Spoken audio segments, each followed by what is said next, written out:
خۆشەویستانی کورسات نیوسڵاوتان لێبێ لەگەڵ هاوکارانم بەیەکەوە پانۆڕامای ئەم شەوتان پێشکەش دەکەین. لەسەر دوو تەوەر گفتوگۆ دەکەین. تەوەریەکەم چەق بەستوی دۆخی هەرێمی کوردستان و پەیوەندیەکانی نێوان یەکێتی نیشتیمانی کوردستان و پارتیە کە خۆ دوو هێزە سیاسیە کەی کۆ دەبنەوە و هەنگاوەکان بەرەو کوێن دۆخی هەرێمی کوردستان بەرەو کوێ یەکێتی نیشتیمانی کوردستان تێڕوانینی بۆ کۆی پرسەکانی کە ئێستا ڕوودەدەن چییە؟ بە تایبەتی ئەوانەی لە دەوروبەری هەرێمی کوردستان و عراقیش جم و جۆڵەکانی عراق گۆڕانکاریەکانی عراق لەگەڵ بەڕێز بێسۆفایەق ڕاوێژکاری سەرۆکیەتی نیشتیمانی کوردستان گفتوگۆ دەکەم کاگەسون زۆر بەخێر. زۆر سپاس کاکەزانە.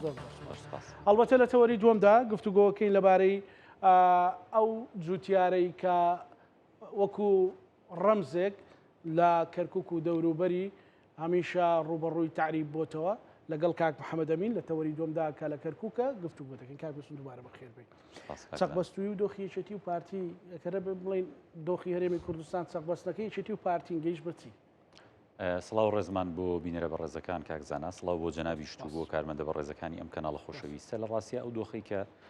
دوان نزیکە بینەوە لە 2 ساڵ بەسەر تێپەڕاندنی هەڵبژاردنەکانی پەرلەمانی کوردستان دۆخێکی نەخوازرا و نوویسترا و بوو لە ڕووی سیاسی و لە ڕووی کۆمەڵایەتی وە کاردانەوەکانیشی کاریگەریەکانیشی لەسەر دۆخی گشتی کۆمەلگای کوردی لە ڕاستیە کاردانەوەکان دیارن بە زەقی و بە بازاڕەوە دیارە، بە دەرونی خەڵکەوە دیارە، بە دۆخی گشتی کۆمەلگای کوردی و ئیدارەدان و حکومڕانیشەوە دیارە لە ڕاستیەوە زۆر شتی پەک خستووە. نظامێکی سیاسی بەبێ پەرلەمان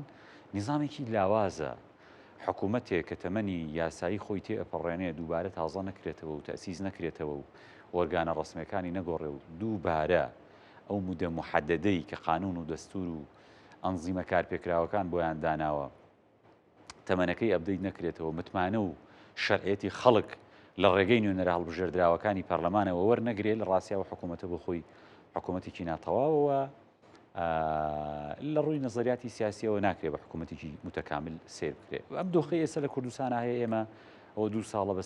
بەسەر هەڵبژاردننی پەرلەمانی کوردستانە تێپەڕێ نەمانتوانیوە پەرلەمانێکی ئەکتیڤمان هەبێ کە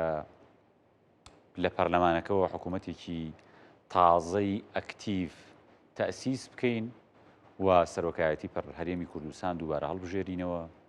و کۆمەلگای کوردستان لە ڕاستیا پێویستی بەدەیان یاسای تازە و دەستکاریکردن و ئێستحداسکردنی دەیان یاسە و بڕگەی یاسا کۆنەکانی تر هەیە کە دروستی بکەیتەوە، هەمواری بکەیتەوە، تەشریعی بکەیتەوە. ئەمانە هەموو خەلەلن لە ڕاستیانی پێمان وانە بێ قسەکردن لەسەر تەسیز نەکردنی حکوومەت و کاران یعنی دەست بەکارن نەبوونی پەرلەمان هەروە بابەتێکی ئاسان و سانایە و بەو هینە بڵین وڵات 2 ساڵی تێپەڕان لە ڕاستی ئەمە قەیرانێکی گەورەیە و بەداخەوە کە لایەنە سیاسیەکان لە هەرێمی کوردستان بە تایبەتیش ئێمە یەکێتی نیشتیمانی کوردستان و پارتی دیموکراتی کوردستانیش دوای زنجیرەیەک دانوستان نەتوانرا ینی ینی زۆر باسمان کردووە کاکزانە لە ڕاستیان نەچینە سەر ئەوەی خەتای کێ و خەتای کێ نەبوو لە ڕاستیە. بەڵام گرێکیۆرە هەیە بێگومان دوو هێزی سیاسی کەسیان بەبێ ئەوی تریان ناتوانن حکوومەت تەشکیلکەن واتە گرێکیۆرە هەیە، واتە ناکۆکی هەیە، واتە دووری هەیە لە نێوان ئەم دوو هێزە سیاسیە لە هەرێمی کوردستان. چکە دەرکەوتنە یەکێتی ئەتوانێت ببێ پارتی حکوومەت تەشکیل بکەوە، پارتی هەرگیز ناتوانێت بەبێ یەکێتی حکوومەت تەشکیل بکەوە. ئەو حکوومەتێکی تەواو نابێت لە ڕاستیە، چکە واقعی سیاسی، واقعی جوغرافیای سیاسی هەرێمی کوردستان بە جۆرێکە ئاوا هاتووە کە ئەبێ ئەم دوو هێزە سیاسیە بەیەکەوە حکوومەتی هەرێمی کوردستان تەشکیل بکەن و تەشکیل نەکردنی حکوومەتیش ڕێک نەکەوتنی یەکێتی و پارتیش تەسیری لەسەر پێگەی کورد و هەرێمی کوردستان هەبووە لە عێراقا، لە مەنتیقەکەیە، لە ئاستی جیهانە وەکووتمان لەناو بازاڕ و لەناو کۆمەلگاشە لەناو هەرێمی کوردستانە. بۆیە خلاف هەیە کاکزانە بێگومان ئەگەر خلاف نەبوو بێ ئەم دوو هێزە بۆ لەبەر چی ینی دانانیشن بەیەکەوە حکوومەت تەشکیل نابێ. بێگومان خلاف هەیەوە دووری هەبووە لە نێوان ئەم دوو هێزە سیاسیا لە ماوەکانی ڕابردوو و لێشمان تێک نەچێت زنجیرەیەک دانیشتن کرا و پاکێجێک هەبوو بۆ بەڕێوەبردننی حکوومەت و چۆنیەتی شەراکەت پێکەوە هەڵکردنی دوو هێزی سیاسی، دوو کارکتەری سیاسی لەناو ئەو حکوومەتەیە پاکێجێک دانرا بوو. ئەمە بەداخەوە نەتیجەی ئەو کۆبوونەوانە بەرهەمی کەوتوی لێن سەوز نەبوو کە حکوومەت دروست بکرێ و پەرلەمان بکرێتەوە سەرسکەی خۆی. ینی ئەبێ خەڵکی کوردستانیش ئەوە بزانێت کە لە ماوەی چەند هەفتەی ڕابردوو تا ئیسێ ئەوترێ ینی دانیشتن هەبووە هەندێک قسە هەبووە لانی کەم دێمەسەروانە کاک بێسون بەڵام لە چەند مانجی ڕابردوو کۆمەڵی دەست پێشخەری هەبوو بڵێ ئەو دەست پێشخەریانە هیچیان لێ سەوز بوو ینی دەست پێشخەریەکان بەداخەوە دەست پێشخەری تەنها ئەوەی یەگرتو و مامۆستا سەلاحەدین بوو ینی ئەوەی کە هەبوو وەکو پرۆژە دەست پێشخەری بریتێ لە پرۆژەیەک مەسەلەن خەلەلەکانی کاک مەسعود بروسکەیەکی نردبوو ینی بەڵام بروسکەیەکی باش بوو نەرمی بوو ئەویش وە بروسکەکانی کاک باوڵیش بە درێژای ئەو ماوەیە ینی قەت هینێکی تیانەتی قەتی بروسکەکانی کاک باوڵ بدە هەمیشە یعنی هەر هەوڵی ئاشتەوایی و هەوڵی نزیکبوونەوە ئەوانە ئەو دەست پێشخەریانە هەبوون و ئەکرێ لە یعنی محەڵاتی جۆرا و جۆرە دیدار و تەلەفۆن و پەیوەندی ڕاستە و خۆش هەبوو بێ لە بینی قیاداتی یەکێتی و پارتیە ئەوانەش هەبووە و ناشتوانم بڵێم شتی لە سەوز بوو یان شتی لە سەوز نەبووە بەڵام ئومێدمان وایە کە ینی لە ماوەیەکی زووە لانی کەم ئەم یەک دوو مانگەی ماوە کە بگەینە 2 ساڵی تەواو تێپەڕین بەسەر هەڵبژاردنەکانە ئێمە ئەگەر حکوومەتێکیش بۆ 2 ساڵ دروست بکەین کە 2 ساڵمانەمێنێ بۆ ئینتیخابات هەر خراپ نییە من ئومێدەکەم یعنی ئەوەی منیش تێگەم یەکێتی ئامادەی نەرمینواندن هەیە و خودی کاک باوڵیش لە ڕاستیان نیەتی دروستکردنی حکوومەت هەیە ئەزانی کاکزانە یعنی ئەبێ لەوە تێبگەین یەکێتی و خودی کاک باوڵ نەچوونەتە سەر شاخێک و پێداگرن بڵێن کاکە بە هیچ جۆرێک ئێمە نایەن حکوومەت تەشکیل بکەین ناخۆگە پێداگریەکیش کرابێ پێداگریەکە لەسەر کۆمەڵێک بابەت بووە کە پەیوەندی بە ژیانی خەڵکەوە هەبووە پەیوەندی بە پاکێجێکی ئینتیخابیەوە هەبووە کە ئەم حیزبە بە درێژایی 2-3 مانگ بە خەڵکی داوە وعدی بە خەڵک داوە یعنی بەڵێنی داوە کە تحقیقی ئەمانە بکە لە کابینە وەزاریەکەیە ئێخۆ لە ڕاستی ئەگەر پێداگریەک لێرەوە هەبێت کە مەرج نییە هەموو پێداگریەکانی تەشکیلکردنی حکوومەت هەمووی لێرەوە لەو لاشەوە هەبوو واتە ئەکرێ بڵێ نیوە بەنیوە بەڵام پێداگری و سووربوونی کاک باوڵ و یەکێتی و قیادە یەکێتی لەسەر ئەو خاڵانەی کە خزمەتگوزاری و داخوازی خەڵک بوون لە ڕاستیە ئەوانە ئەوە بوون کە بەشی زۆری خەڵک ئێوێ ینی بەشی زۆری کۆمەلگای کوردی و دەنگدەری یەکێتی و دەنگدەرەکانی دەرەوە یەکێتیش ڕۆژی 16 ئاب وا باسکرا کە شاندێک هاتۆتە لای یەکێتی نیشتیمانی کوردستان و سەرۆکی یەکێتی نیشتیمانی کوردستان چی وەکو بزانی مەسەلەن زانیاری بدەیان ئەگەر ڕێگە پێدراوە بێت مەسەلەن چیان هێناوە ئەزانی کارزانە بە درێژایی ئەو یەک دوومانگەی کە دانوستانەکان بە شێوە ڕسمیەکەی لە چوارچێوەی ئەو دوو لیژنە مشتەرەکەی کە پێی ئەوترا لیژنەی مفاوز لیژنەی دانوستان لیژنەی وتوێژی یەکێتی و لیژنەی دانوستان و وتوێژی پارتی دیموکراتی کوردستان زنجیرەیە کۆبوونەوەی ڕسمیان لە هەولێر و سلێمانی لە بارگای یەکێتی و لە بارگای پارتی کرد کە دواتر ئینتیخاباتی پەرلەمانی عراقی بەسەرهات و ئەو کۆبوونەوانە تقریباً بە ڕسمی ڕاگیران واتە پاکێجەکان گفتوگۆکردن لەگەڵ ئەو لەسەر ئەو پاکێجانەی کە ئەوترێ شاندەکان ئەڵێن مەرحەلەیەکی باش چوو بۆ پێشەوە ئەو توێژانەی کە لە بینی ئەو دوو شاندە هاو بەشە ڕسمیەی هەردوو لایە ڕاگیرە لێرە و لەوێ دانیشتن هەبووە دانیشتن هەبووە گفتوگۆ هەبووە ناڵێم خەتی تەماسی بینی یەکێتی و پارتی یعنی نەبچڕاوە تەلەفۆن و قسە هەبووە دانیشتن هەبووە بەڵام گەیشتۆتە کوێ لە ڕاستیە و چەنی شت لێ سەوز بووە ئەگەر بووایە ڕەنگە چوزانم ێستا نەتیجەیەکمان ببینێ بەڵام من نامەوێت بە قسەکانم بە ئاراسەیەک بێ هەمیشە کاکزانە دیقەت دابێ من وا قساکەم کە ینی بەگەشتبینیەوە قساکەم نامەوێت لە ڕاستیە هەرێ بگەشتبین بین ینی ئەو دانیشت ینی ناڵێم چکە تۆ لە کۆمەلگایەکە ئەژید و تا سێ برادەرەکانی ئێمە لەگەڵ پارتی تیمێکن لە ئەنجومەنی وەزیران و لە کابینەکەیە و لە حکوومەتە سەرباری کۆمەڵێک تێبینی کە ئێمە برادەرەکان برادر یەکین کاکە خۆ لە دەرەوەی حزبایەتیش کارێکترە قیادەکانی ئەم دوو حزبە تێکەڵاویان هەیە بۆیە دەرگادا نەخراوە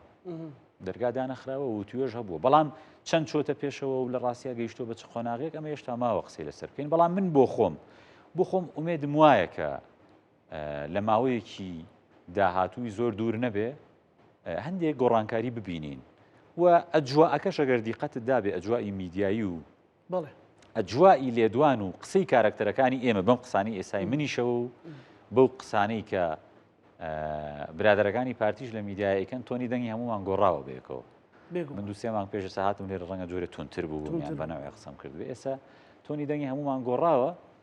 نەبری قسەکردنمان گۆڕاوە ئەمەش دەلالەتە لەوەی کە ئەکرێ بڵین حقیقەتێک هەیە کاک زانە ینی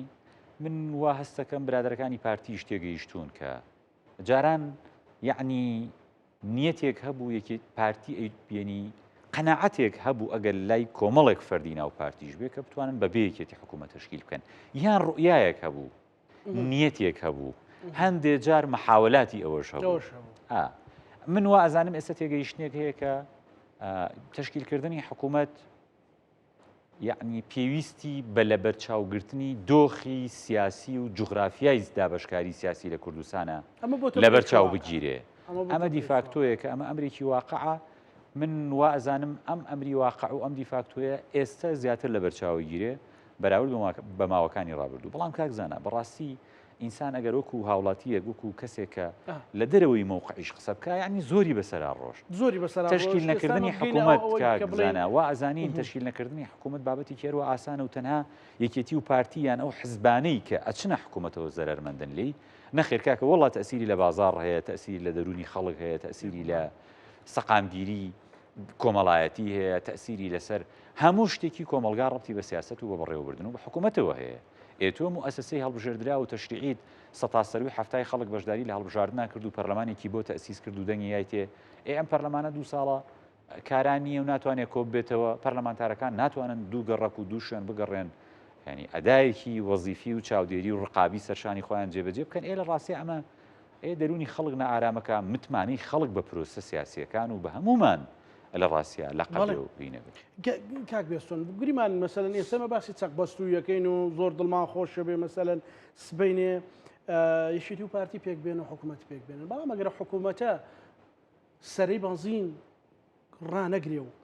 موچە و ئەیTM و ئەو بەزمون ڕزمەی کە ئیبینین لە سەرمان جموچە دابشکردن و خزمەت گوزاری و کە جەنابەت خۆت باسەکەی بازار و ئەوانە هەمووی لانی کە بسەدا پەنجای چارەسەر نەکە ینی خەڵک دڵی بەچی خۆش بێت ئەبێ جاری هەنگاوی یەکەم ئەبێ ئێمە حکوومەتمان هەبێ هیچ شتێک ناکاتە ئەوەی ئێمە بڵێن وەڵام مشکلە نێ بام حکوومەتە بەکار بەڕێکەڕی کاتەکەی خۆی تەواوکە نەخێر ئەمە بۆ خۆی هەڵە و یعنی گوناحێکی گەورەیە لە مەفهومی قاموسی سیاسی و حکومڕانی و قانونیە لە ڕاستیە ئەمە نابێ ئێمە هیچ شتێ بکەینە بیان و بڵێن ئەگەر حکوومەتێک مادام نەتوانێت باهر نەبێنە ئەم حکوومەتە بتوانێت شتێ بکە یان نەتوانێت ئەبێ 4 ساڵ جارێک چەند ساڵ جارێک ئەوەی کە قانونەکان چوارچێوەکەیان دیاری کردووە ئاڵوگۆڕی پێ بکرێەوە ئیعادەی متمانە پێدانی پێ بکرێتەوە لە ڕاستە بۆیە ئەبێ ئێمە حکوومەتەکە لەم کار بەڕێکەریە نظامە سیاسیەکە هەیکەلی بەڕێوەبردننی ئەم وڵاتە هەیکەلە تەشریعەکە و هەیکەلە تەنفیزیەکەی ئەوە بکەین بەڵام بەجددی وایە لە ڕاستی هەر حکوومەتێک هەر کارێکترێک چێت ئەم حکوومەتەوە بێ کەم وەزیفە ئێوە بێ ئەم هەموو قەیرانە چارەسەر بکە ئێخۆ ئێمەش منیش ئێستا ئەڵێم حکوومەتمان وایە و پەرلەمانمان کارانیە لە ڕاستە خەمی ئەوە مەکە و کێشانە چارەسەر بکەین من نازانم پەرلەمانەکە چۆنە بێ لە ئێستا وڵم پەرلەمانێکی ئەکتیڤە بێیانە بەڵام لانی کەم حکوومەتێک بکەوێتە ژێر ڕقابەی پەرلەمان و بکەوێتە ژێر ڕقابەی هەندێک ڕقابەوە ئەکرێ مەجای لێپرسینەوەی هەبێ بەس ئێستا تۆ کابینەیەک تەیە کێ لێ بپرسێتەوە کێ بانگی کا کێ ئیجراعاتێکی لەگەڵ کار لە ڕاستیە 7 ساڵی تەمەنی خەریکە تێ ئەپەڕێنێ نیوەی تەمەنەکەی بەبێ ڕقابەی پەرلەمانی تێپەڕانەوە خۆ ئەمانە خەلەلن لەبەر ئەوە بێگومان ئەبێ ئەو حکوومەتەی کە تشکیل ئەبێ و کە خۆ ئەم حکوومەتەشە بێ بیکە ینی بۆ وازانی وەزیفەی ئەم حکوومەتە نییە کە ئێستا کێشەی موچە و کێشەی بەنزین و ئەوانە چارەسەر بکە ئێمە دانیشتین بڵێن بیدێنە دەست حکوومەتەکەی ترەوە نەخێروەڵا ناوەڵا ئەم حکوومەتی ئێستاش ئەوەی کە ئێستا لە کارایە بەکار بەڕێکەری ئەبێ کێشەی موچە و جەنابەت فەرموود ئەیTMەکان و بەنزین و بۆ لە عێراق لەو دیوەوە کێشەی بەنزین وە ئاسانە بۆیە مە دەرەقەتی بەنزین ڕەنگە بەسەلەن بۆی مهم نەبێ ئەمە وەزیفەی حکوومەتە کاکە ئەبێ حکوومەت ئیتر کە حکوومەتەکە حکوومەت کاربەڕێکەریش بێتوانای جێبەجێکردنی شتانی هەیە حکوومەتی کاربەڕێکەر دەسەڵاتی ڕایکردنی کاروباری خەڵک ئەوانەی هەر هەیە ڕەنگە دەسەڵات هەموو شتێکی هەیە ینی لای ئێمە کوا ئەوە ماوە کاربەڕێکەر بەیان نەبێ بۆیە وەزیفەی هەموو حکوومەتێکە ئەو قەیرانانەی خەڵک و قەیرانەکانی کۆمەلگا و سەرگرتنەکانی کۆمەلگای کوردی کۆتایی پێبێنێ ئێستا ئەڵێن لە سەرەی سیمکارتەوە دەستی پێ کردو بۆ بەنزین و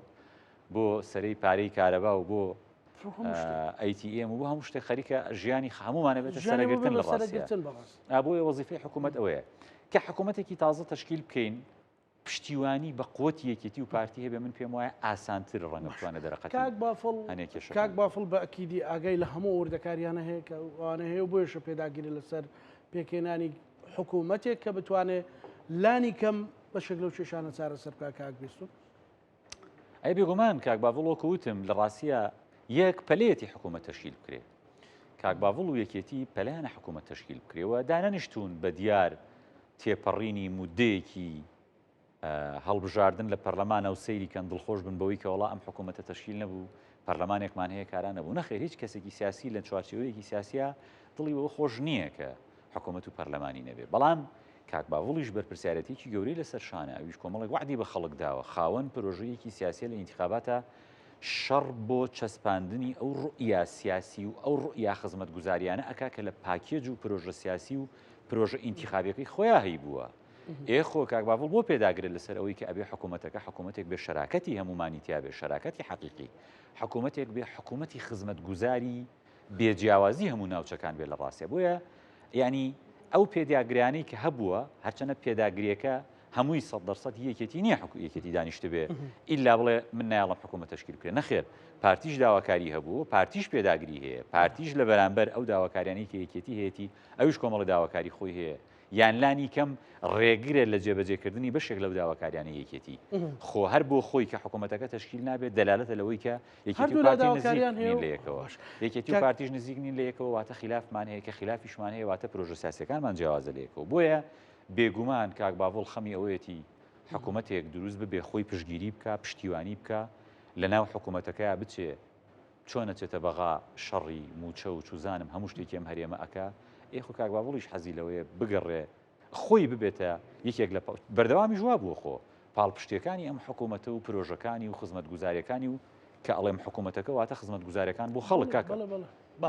زۆر باشە هاوپەیمانێتێک هەیە لەگەڵنەوەی نوێ ئەو هاوپەیمانێتی زۆر قسەی لەبارەوە کرێ مەسەرەن ببێتە بەشێک لە گرێچوێرەکە گەروانە بۆایە پارتیە هاتە پێشەوە و لەگەڵ یەکێتیان ڕێکەوت توێستا بە یەکێتی ئەڵێ تۆ بەتەنیا ئەوانە ئەمە گرێچوێرەکەیە یان نازانم قسەیەکی زیادە بوو لە ڕاستیا دروستکرا بۆ هاوپەیمانیەکە زانە من نازانم دوو هێزی سیاسی بەیەکەوە ئەبن بە یەک پێش ئینتیخابات ئەبن بە یەک و بە یەک لیست بەشداری لە ئینتیخاباتەکەن دوای ئینتیخابات فراکسیۆنە پەرلەمانەکانیان یەک ئەگریان نزیکە بێتەوە لە یەک یان بۆ فترەیەکی زەمەنی کە تهدید کراوە مەسلەی تشکیلی حکوومەتە دوو فراکسیۆنە توانن بە یەکەوە حکوومەت تشکیل بکەن دوای داش ببڕێن لە یەک خۆ ئەم تەحالوفێکە کاکە نە دژی خەڵکێکی ترە نە لە زەرەری کەسی ترە مەسەلەن نەوتراوە ئێمە چین خەڵکی ترە سڕینەوە ئا لە ڕاستیا من پێم وایە شەڕ بەم تەحالوفە فرۆشراوە کرا بە یەکێک لە بیانوەکانی تشکیل نەکردنی حکوومەت ئەگەر ناکاکە زانە دوو هێزی سیاسی کاک زانە هەر دوو هێزێکی سیاسی لە هەر چوارچێوەیەکی کاری پەرلەمانیە ئەتوانن پێش ئینتیخابات لە چوارچێوەی لیستێکا بەشداری لە ئینتیخابات بکەن و دەنگی خەڵک و دوای ئینتیخابات چێتوانن جیابنەوە فراکسیۆنەکانیان جیاب بکەنەوە بەعکسیشەوە ئەتوانن پێش ئینتیخابات بە جیا بەشداری بکەن و شەڕی بە دەنگێنان بکەن و دوای ئینتیخابات لە پەرلەمانە فراکسیۆنەکەیان بکەن بە یەک بۆ فترەیەکی دیاریکرا و تەشکیلکە پرۆژێکتۆ جاری وا هەبوو کاکە من خۆندانی پەرلەمان بووم بۆ بالفعل بۆ پرۆژەیەکی سیاسییان پرۆژەیەکی ناسیاسی کە پرۆژەیەکی خزمەتگوزاریە مەسەلەن دوو فراکسیۆن تەحالوفێک دروستەکەن لەبەرەوە ئەمانە ئیشی پەرلەمانین لە ڕاستی حەق نییە بکرێن بە بیانوو و ئەگەر بشکرێن بە بیانوو بەڕای من بیانووی لاوازن و شەڕفرۆشتنن بە تشکیل نەکردنی ڕێگری زەقن لە تشکیلکردنی حکوومەت لە ڕاستیە ئەگەنە من نازانم دوو هێزی سیاسی بەیەکەوە قرارە دەن فراکسیۆنێکی پەرلەمانی دروست بکەن ئەمە جگە لە خزمەت یان جگە لە مەسەلەن چ زەرەرێک لە لایەنێکی سیاسی ترەدا بیانوو بوون ڕێکەوتنار لە شوێن و مەکانی ڕێکەوتنەکەوەکو خۆیەتی و خاڵەکانی جێبەجێکراوە خاڵەکانی ئەو ڕێکەوتنە 4-5 مانگ پێش سەرگەڵ جەنابەت لێرە باسمان کرد خاڵەکانی ئەو ڕێکەوتنە وردە وردە بەشێک لە خاڵە گرنگەکانی جێبەجێ کراوە پێدانی وەزیرێک بە جوڵانەوەی نەوەی نوێ لە بەغا یان مەسەلەن ئەوەی خۆیان وتیان پێش وەزیرەکە پشگیریکردنی فراکسیۆنەکەی ئەوان و تیمە سیاسەکەیان لە کوردستان و لە بەغا بۆ کاندیدی ئێمە کاک نزار ئامێدی بۆ پۆستی سەر و کۆمار لە ڕاستی ئەوەش بەشێک بوو لە ئەو چوارچێوەی کە تەحالف لە هەرێمی کوردستانیش بەمان شد لە هەرێمی کوردستانیش لە ڕاستیە لە هەرێمی کوردستانیش ئەم هاوپەیمانیە بەرکارە و تا ئێستا زۆر بە باشی بەڕێوە ئەڕوا و هیچ شتێک نییە ڕێگە لەوە بگرێت کە هاوپەیمانێکە خوا نەخواسە خلافێکی تێبکەویان باش کاک دێمە سەر عراق بەڵام پرسیارێکەکەم جەنابەت هەموو معلوماتی خۆت وەکو ڕاوێژکارێکی سەرۆکیەتی نیشتیمانی کوردستان هیچ هەوڵێکەیە بۆ ئەوەی سەرۆکی چتیان سەرۆکی پارتی سەردانی یەکتر بکەن ناڵێم هەموو ئەو یعنی محاولانەی کە لە دەرەوەی ئەم دوو هێزەوە کران خەڵکی زۆر و تەنانەت وڵاتانی ئیقلیمیش و تەنانەت لە عێراقیشەوە کارکتەرە سیاسیە پلەدار و بێپلەکان کارکتەرە دیار و بەرچاوەکان لە عێراقا ڕۆڵیان هەبووە و تەدەخولیان تیا کردووە شکرێ بڵین لە دەرەوە عێراقیش تەدەخل کراوە لە ناوخۆی هەرێمی کوردستانیشە جەناب تەزانی هەر لە نمونەی ئەوەی مامۆستا سەلاحەدین و خەڵکی تریش یعنی تەدەخل کراوە و ئاراستەیەکەیەک کۆبوونەوەی لوتکە بکرێت لە ڕاستیە بەڵام کاتەکەی و شوێنەکەی و چۆن ئەبێ و لەکوێ ئەبێ من لە ڕاستیا تاسەیج نازانم و ناشزانم کەی ئەکرێ و لەکوێ ئەکرێ بەڵام پێویستە کۆبوونەوەیەکی لوتکە لە نێوان سەرۆکی یەکێتی نیشتیمانی کوردستان و سەرۆکی پارتی دیموکراتی کوردستانە پێویستە و دوو هێزی سیاسی کە ئێستا ناکۆکن لەسەر دروستکردنی حکوومەت ئەم دوو هێزە دوو هێزی گەورەی خاوەن تەریخ و خاوەن پێگەی ئێستای پەرلەمانی و خاوەن نفوزی سیاسی و بابیڵێم خاوەن جغرافیای سیاسی و پێگەی سیاسی لە ناو هەرێمی کوردستان خۆ چۆنە بێ دوور من لێکەوە وڵا کاکە لە ئاستی خوارەوە چۆن کۆبوونەوە هەبوو و هەیە زەروریشە لە ئاستی سەرەوەش کۆبوونەوە محەممەد حەلبوسی لە سلێمانیەوە لەگە سەرۆکی یەکێتی نیشتیمانی کوردستان کۆبووتەوە پێت وایە بە ئەم دیوەی وەرگین ینی فەرعیشی بۆ بکەینەوە کە ئەو ماوەی پێشوش لە هەولێر بوو سەرۆکی پارتی دموکراتی کوردستانی بینیوە جۆرێک لە هەوڵی نێوەنگیری بدایان بابەتەکە بەڕێز حەلبوسی تقریبا 2 ساعتە گەیشتوتە سلێمانی لە ڕاستیان نازانم ئەجەندای سەردانەکەی بەڵام بێگومان دۆخی گشتی عێراق ئێستا دۆخی عێراق گەرمە کاکزانە لێمان تێک نەچێت لە ناو عێراقا ئێستا مەسلەی تەشکیلکردنی حکوومەتی هەرێمی کوردستان خەریکە بێتە بابەتێکی لاوەکی ئەوەندە حەدەسی گەرم لە عێراقا هەیە دۆخی عێراق بە جۆرێک ئەکوڵێ ینی مەسلەی هەرێمی کوردستان بوو بە مەسلەیەکی پەراوێزی لە ڕاستیە ئەمە ناکاتەوەی بڵێم لایەنە عێراقیەکان تەدەخل ناکەن یان قسەی خێر ناکەن یان ئەو دۆستایەتی کە لەگەڵ یەکێتی و لەگەڵ کاک باوڵ هەیەە بۆ کاک باوڵ ئەچێتە ئەوێتە دەخولەکە لە تەشکیلکردنی حکوومەتی عێراقا و قسە ئەکا و ڕۆڵی هەیە و پێگەی هەیە و مەسەلەن بەشداری ئەکا لە هەموو ئەو کۆبوونەوانەیە جاری وها بۆ 2-3 هەفتە مەسەلەن مەشغوڵ بۆ بەغاوە بێگومان ئەوانیش ئەو حەقە بە خۆیانە دەنیانی ئەگەر بۆ قسەی خێریش بێ و نێوەندگیریە بکەن بۆی دۆخی هەرێمی کوردستان بخوێ بەلایەکە بێگومان قسەی تیاکەن و ڕۆڵیشیان هەیە من ناتوانمەوە بشارمەوە بەڵام لێمان تێک نەچێ بابەتی گەرم ئێستا لای عراقیەکان و لای سیاسی عراقیەکان مەسلەی عێراق خۆیەتی مەسلەی ڕوبەڕووبوونەوەی گەندەڵیە مەسلەی کشانەوە و کۆتایی هێنانە بە ئەرکی هاوپەیمانانەوە ئەوترێ مەسلەی چەکە لە سەردەستی ئەو گروپ و هێزانی کە ئەوترێ لە دەرەوەی چوارچێوەی هێزی نظامی هێزە چەکدارەکانی حکوومەتی عێراقن لە ڕاستیە ئێستا بابەتی گەرم لای سیاسی عراقیەکان و لای حەلبوسی و ئەوانەی تریش ینی ئەو مەسەلانەی عێراقە لە ڕاستیە بەڵام ناشکاتەوەی بڵین هەرێمی کوردستان دۆخی هەرێمی کوردستان بەشێک نییە لە ڕەنگە لە ناو پاکێجەکەش هەبێ تێڕوانینی یەکێتی لەسەر چەکدانانی یان کۆکردنەوەی چەک لە دەستی هێزە ئەو مەنزومە سەربازیە دان پێدران دانراوی عراق چییە؟ ئایانی یەکێتی وە کاک باوڵیژ ینی ڕەکە وایە کە پێویستە عێراق خاوەن هێزێکی نظامی بێ کە ئەوامر لە ئەو هێزانی کە لە عێراقا هەن لە ڕاستیە بە جدی بکەونە چوارچێوەی مەنزومەی ئەمنی و دیفاعی عێراقەوە عێراق ئەو دۆخە تێپەڕێنێت چکەوەکو ئەوتری عێراق ئێستا چاوێکی گەورەی نێودەوڵەتی لەسەرەوە ئەگە نەتوانێت قەزەی چەک بە تەواوەتی یەکلا بکاتەوە ڕەنگە مستەقبەلی عێراق بکەوێتە مەترسیەوە و تووشی عەزلێک بێ عەزلێکی نێودەوڵەتی گەورە ببێەوە چاوێکی فراوانی ئیقلیمی و نێودەوڵەتی لەسەرە بۆیە ڕەکە وایە کە باشترە هەموو ئەو گروپانەی کە چەکیان بەدەستەوەیە لە چوارچێوەی منظومەی ئەمنی و منظومەی دیفاعی عێراقیە کۆ بکرێنەوە فەرمان لەوێەوە وەربگرن و ئەو ترێ ئەو تەدەخولەی کە لە دەرەوەی عێراقەوە ئەکرێ ئەمانە کۆتایی پێ بهێنرێ یعنی ڕەق گشتیە عێراقیەکە ئەوەیە کە هێز و چەک لە چوارچێوەی وەزارەتی بەرگری و فەرماندەی گشتی هێزە چەکدارەکانی عێراق کە سەرۆکایەتی ئەنجومەنی وەزیرانە کۆ بکرێتەوە و ئایا لە ڕاستیە مانەوەی چەک لە دەرەوەی دەوڵەت خراپ ئەبێ مستەقبەلی عێراق مستەقبەلی گەلەکەی ئارامی و ئاسایشی مەنتیقەکەش ئەخاتە ژێر پرسیارەوە باش لە ماوەی ڕابردوودا لە چەند ڕۆژی ڕابردوودا عەباس عەراقچی وەزیری خارجیی ئێران پەیوەندیشی تەلەفۆنی لەگەڵ سەرۆکی یەکێتی نیشتیمانی کوردستان ئەنجامدا بانگێشتی کرد بۆ ئێران بۆ تاران بەڵێ وایە سەرۆک باوڵە چێتە تاران ئاساییە یعنی خۆ کاک باوڵ جارانیش چۆتە ئێرانیانی و ئەو بانگێشتانە هەبوو پێشتریش بانگێشت کراوە و لە داهاتووشە بانگێشت ئەکرێتەوە و تەوقید نازانم لە ڕاستیە بەڵام سەردانکردنی ئێران ینی ئێران وڵاتێکی دراوسی ئێمەیە و وڵاتێکی خاوەن پێگەی ڕاستە ئێستا لە دۆخێکی شەڕ و لە دۆخێکی ناهەمواری ناوخۆیی و نێودەوڵەتی شایە لە ڕاستیە بەڵام پەیوەندی هەرێمی کوردستان لەگەڵ ئێران و پەیوەندی یەکێتی و پەیوەندی خودی کاک باوەڵیش لەگەڵ ئێران پەیوەندێکی تاریخیەوە لەم ڕووداوانەی چەند مانگی ڕابردووی منتیقەکە و ئەو شەڕی کە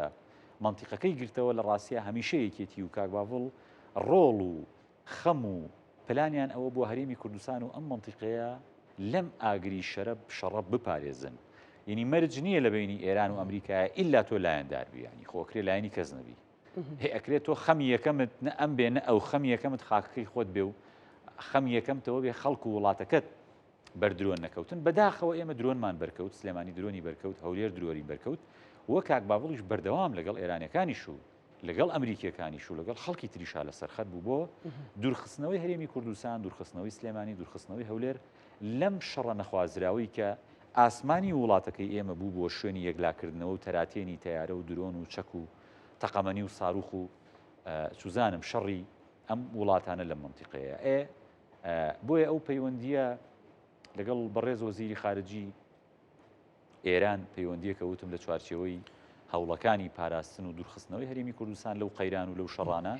و پەیوەندیەک پێشتر لەگەڵ ئەمریکەکانی شاکراوە لەگەڵ ئێرانەکانیش ئەکرێەوە ئەکرێ بڵین باش با وڵاتی سێم بڵم کە ناوەناوە لە میدیا ئەوروژێ بە تایبەتی دوای ئەوەی یەکێتی ڕۆڵی کاریگەر و گەورەی بینی لە مەسلەی پرۆسی ئاشتی لە تورکیا باس لەوە کرێ سەرۆکیەکێتی نیشتیمانی کوردستان ئەچێ بۆ تورکیا ئەڕ ئەکرێ لە ماوەکانی داهاتوە کاک باوەڵ زنجیرەیەک سەردانی هەبێ ینی بۆ چەند وڵاتێک و ئەو سەردانانە ئەبن بەڵام پەیوەندی یەکێتی لەگەڵ تورکیا لە ڕاستیە لە ماوەی چەند ساڵی ڕابردووە ئەکرێ بڵێم هەندێک تەشەنوجی بەخۆوە بینی و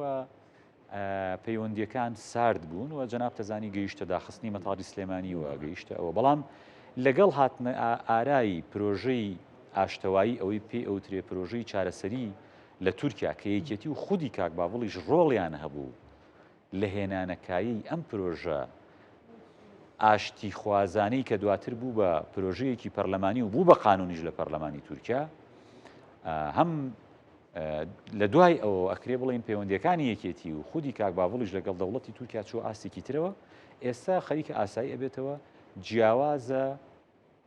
لە 4-5 ساڵی ڕابردوو و هەم تورکیا بۆ خۆی کرانەوەیەکی هەم لەسەر کەیسی کورد چ لە ناوخۆی خۆی و لە دەرەوەش لە سلێمانی و لە منتیقەکە کرانەوەیکی باشی بەخۆوە بینیوە و پێچی ئەوانیش ئاراستەی گوتار و ئەتێڕوانینیان بەرامبەر بە کەیسی کورد جۆرێک گۆڕابێ و جیاواز بێ لە منتیقەکە لە ماوەکانی ڕابردوو بۆیە ئێستا بێگومان ئەو پەیوەندیە لە قۆناغێکی تازە و جیاوازترایە و هەم یەکێتی و خودی کاک باوەڵیش ڕۆڵیان هەبوو لە نەخشکردنی یان لە بەرەو پێشبردننی خاڵەکانی ئەو پرۆژەیە کە پێوترێ پرۆژەی ئاشتی پرۆژەی چارەسەری قەیرانی کورد لە تورکیا و ئەو بەشە گرنگی کوردستان کەواتە ئێستا پەیوەندیکی ئاساییە لەگەڵ ئێرانیش پەیوەندیکی ئاسایی هەیە و لەگەڵ تورکیاش پەیوەندیکی ئاسایی هەیە پەیوەندیەکە لەگەڵ تورکیا ئاسایی بۆتەوە کرێ بڵین ئاسایی بۆتەوە ئێستا لە خۆناغێکی نۆرماڵایە ئێستا یەکێتی لە هیچ بەرەیەکان ێزگە لە بەرەی خۆ مەرج نییە لە بەرەیە لە بەرەی خەڵکەکەی خۆیەتی یەکێتی لە بەرەی خەڵکی خۆیەتی و هەنگاوی یەکەم لە شەڕی ئێران ئەمریکاشە لە ڕاستیە ئەوەی کە ئەوتری ئیجباری تۆ لە بەرەیەکابی یەکێتی خەمی یەکەمی پاراستنی خەڵکی کوردستان بوو لە ڕاستیە دەرپەڕاندن و تێپەڕاندنی و بە سەلامەت دەرباسکردنی خاک و خەڵکی کوردستان بوو لەم قەیرانەوە تا ڕادەیەکی باشیش سوپاس بۆخوا خەڵکی کوردستان و خاکەکەمان بە سەلامەتی هەرچەنە ئەوترێ ژمارە و درۆنانەی کە بەر هەرێمی کوردستان کەوتون نزیکە بنەوە لە 1000 درۆن و هاوتای وڵاتێکی تقریبەن شەڕکەری ئەمەش درۆنمان بوواتەوە بەڵام سوپاس بۆخوا کە ئێمە خەڵکەکەمان بە پارێزراوی ئەم قەیرانە و ئەم شەڕە نێودەوڵەتیە گەورەیەمان تێپەڕان کە ئەمەش بێگومان جهودی و کارکتەرە سیاسیانە کاک باوەڵ و خەڵکی تریشی تیا بوو. بەڕێز بێ سۆفایە ڕاژکاری سەرۆکیەکێتی نیشتیمانی کوردستان زۆر سپاس بۆ زۆر سپاس کاکزانە بۆ جەناب هەڵبەتە تەوەریەکەم لەسەر دۆخی هەرێمی کوردستان گفتوگۆمان کرد لەگەڵ ڕاژکاری سەرۆکیەکێتی نیشتیمانی کوردستان بابەتێکی تر هەیە کە ئێوە هەمووتان گوێتان لێ بووە ئەویش یان ئەو دیمەنەتان بینیوە ئەو کاتەی کە لە وەرزی داچاندن و چێڵاندا جوتیارەکانی کەرکووک، جوتیارەکانی دەوروبەری کەرکووک یان جوتیارەکانی عێراق وەرێمی کوردستان خەریکی چێڵان بوو. بە بیانووی ئەوەی کە ئەمە خاچی کورد نییە، ژمارەیەک سەربازی سوپای عێراقی دەستنە سەر زەویەکان و ڕێگری دەکەن. بەڵام جوتیارەکان لە ناویاندا سیمبولێک، هێمایەک، ڕەمزێک کە ناوی محەممەد ئەمینە، وتی ئەی نیشتیمان تۆ هەرچیەک بی و هەر چۆنێک بی بەڵام هەر خۆشمەوەی، تۆ ئەگەر هەندێک جار لەسەر ئەم خاکەدا نادات پەروەریش ببینین و ئازاریش ببینین و لێشمان بدەن، بەڵام ئێمە خۆمان ئەەکەین بە قوربانی بستێک لە خاکەکەت. محەممەد ئەمین ئەمەی تەنها بە دروشم نەوت، ئەمەی لە سۆشیال میدیادا بڵاو نەکردەوە، بە فعلی وەک کوردێکی مرد هەرچەند سەربازەکە ڕایەکێشێ، بەڵام ئەو ئەڵێ ئەم خاکە دایکە، نیشتیمانە. من هەموو جارێکە کاک محەممەد ئەمینم بینیوە لەگەڵ جوتیارانی دەوروبەر، چ لە ستۆدیۆ بێ چ لە کەرکووک بێ، زۆر پێی سەربەرزم، چکە ڕەمزی بەرگری نیشتیمانی و لە دەست نەچوونی خاکە. ڕاستە ئێمە ئێستا دەیان کێشەی جۆرا و جۆرمان هەیە، لەسەرەی بەنزینین، لەسەرەی سیمکارتین، لەسەرەی پارەدانی کارەبا و ئاو و نازانم شەقام و جادە و چی و چین، بەڵام خۆ نیشتیمان هەر خۆشەویستە. نیشتیمان وەکو ئەوەی کە بایدەمیر وتی لە ناو دڵمانە و بەڵام محەممەد ئەمین وەکو ئەوەی کە خوێنی یان ئیرادە و هێزی مامەڕیشە و حەمەڕەش و شێرکۆ و حوسێن مەنسوور و ئەوانەی تیابێ کە ڕۆحیان شاد و تاجی سەری نیشتیمانن، ئەویش لەگەڵ هاوڕێکانی بەشێکە. ئەمەم هیچ بۆ پیا هەڵدانی بەرپرسێک نییە، بۆ جوتیار و کوڕە جوتیارێکە کە هەمیشە ئێمە شانازی پێوەکەین. ئەگەر چی دوای 30 جار ئەو چوە بەردەم دادگا، نزیک بە 30 جار چوە بەردەم دادگا، بەڵام دادگا بڕیاریدا بە ملیۆنێک دینار محەممەد ئەمین سزا بدرێ. دادگا محەممەد ئەمینی سزادا، بەڵام باڵاتر بوو، بەرزتر بوو، لە ناو دڵی هەموو کوردێک خۆشەویستتر بوو. ئەو وەکو ڕەمزی جوتیاران. سوپاس کاک محەممەد ئەمین کە لە ستۆدیۆ کەرکووکەوە لەگەڵمانم، کاتت باش، چاوت ماچەکەم، هەر هەبی بۆ کورد و کوردستان.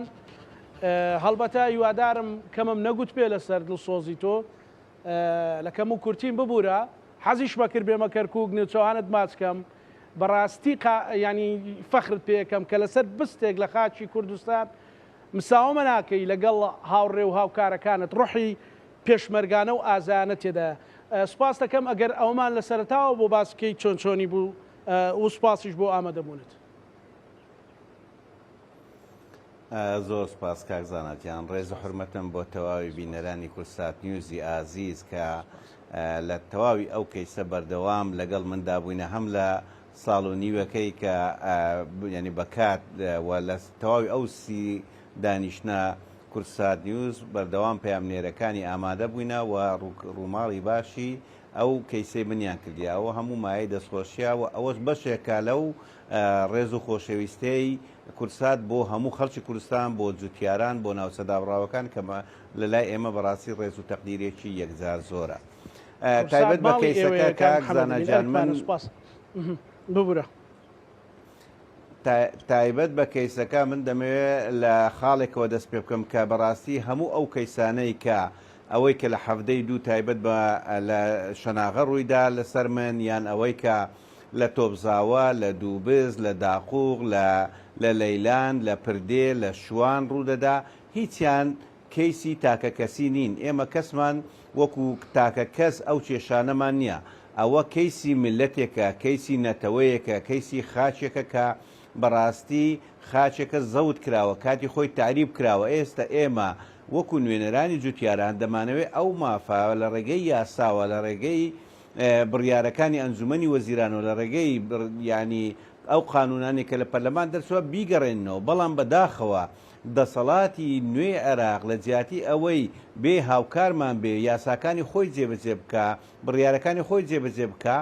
دێ ڕێگریمان لێ دەکا و بە لە کۆمەڵێک شوێن ئازاری جوتیارەکان دەدا و هەوڵی پەلاماردان و زەحمەت ینی ئازاردانی جوتیارەکان دەدا و دەست بەسەر زەویەکانیاندا بگرێ ئەوە بۆ ئێمە کێشەیەکی ڕئیسیا بەڵام من دەمەوێت لەو قەزیە دەست پێ بکەم ئێمەوە قەزیەکە قەزیەی تاکە کەسیمان نییە کەسمان قەزیەی ینی وەکو تاکە کەس کێشەمان نییە بەڵکو ئەوە هەمووی هەڵگری کۆڵی نیشتیمانە کۆڵی خاکەکەمانە و دەمانەوێت ئەو زەویانە بۆ مافە بۆ خاوەنە ڕەسەنەکانیان بگەڕێتەوە کە جوتیارە کوردەکانن. لەسەر کەیسەکە بیا ئێمە لە 25/1/2025 یاسای ژمارە 3 دەرچوو لە پەرلەمانی عێراق تایبەت بە گەڕانەوەی مڵک و ماڵی زەوی جوتیاران کە دەبواە جێبەجێ بکرێتن. سەرڕای ئەوەی وەکو پاکێزێکیش دەرچوو لەگەڵ یاسای لێبوردنی گشتی و لەگەڵ یاسای باری کەسێتی هەردوو یاساکەی ترکە تایبەت بوو بە بەبرێن ناوچەکانی ناوەڕاست و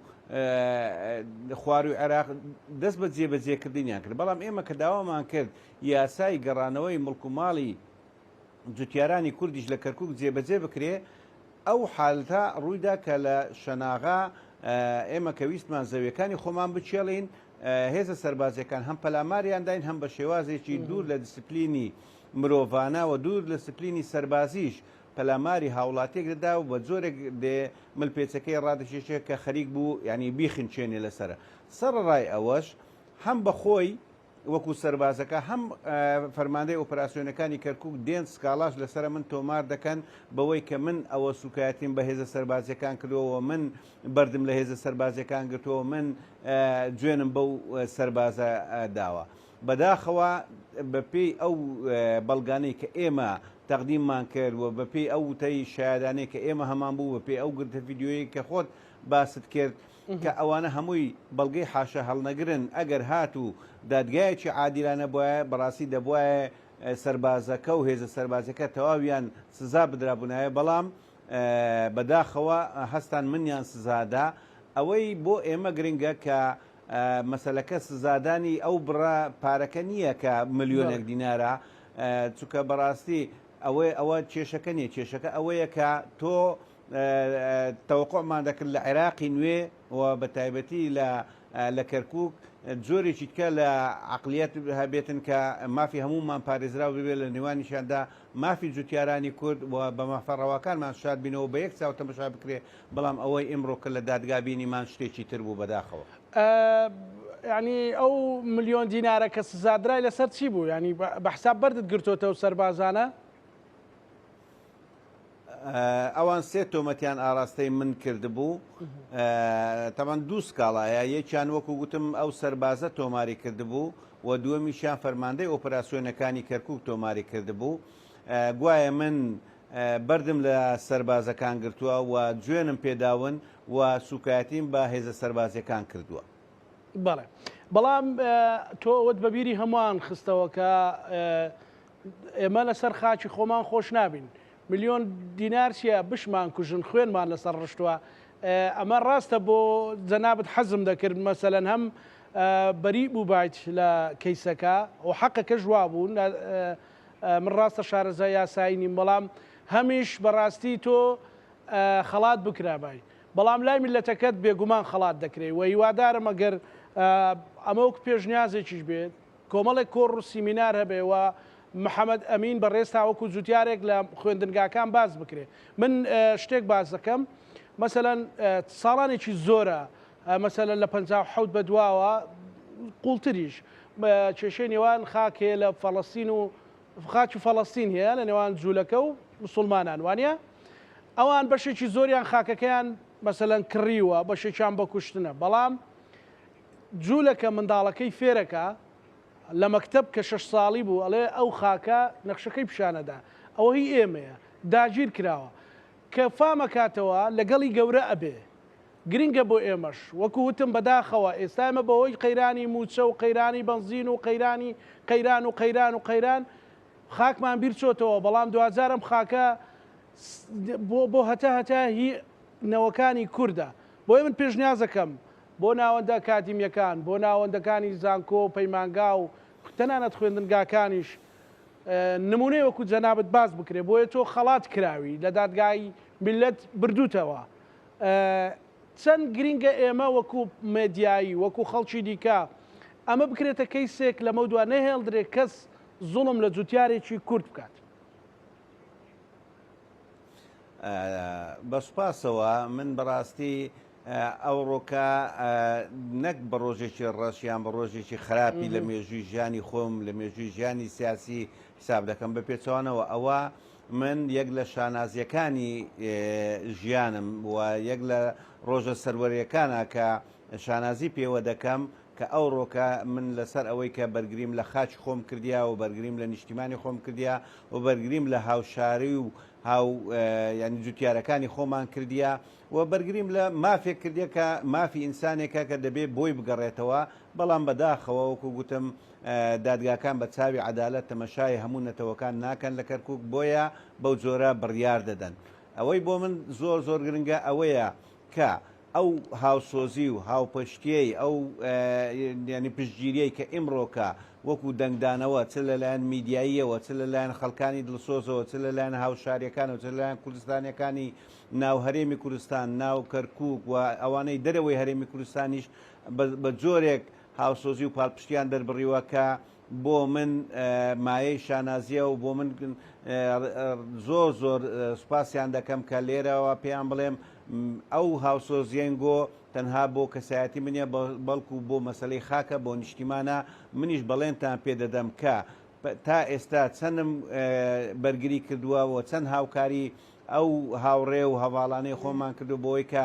چیتر خاکەکەمان داگیر نەکرێت چیتر نیشتیمانەکەمان داگیر نەکرێت چیتر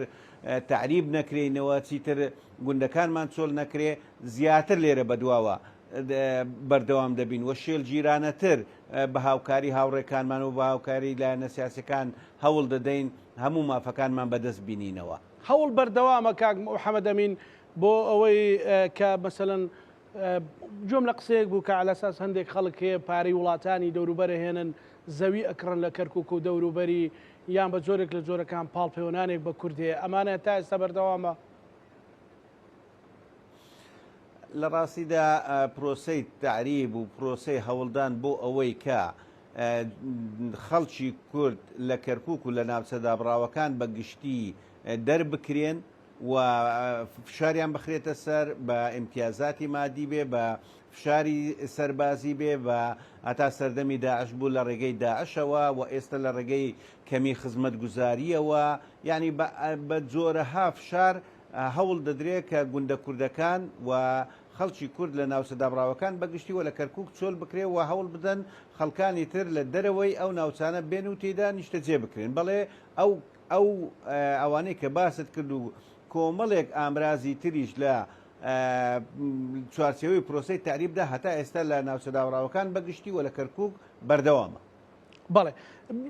ینی داواکاریت بۆ لانە پەیوەندیدارەکان بۆ ڕاگەاندن بۆ ئەوی ئەمە نەکەوێتە ژێر دەست و پێ قەیرانەکانەوە هەموو ئەمیشە وەکو کەیسێکی زیندوو باس بکرێ و جوتیارەکان بزانن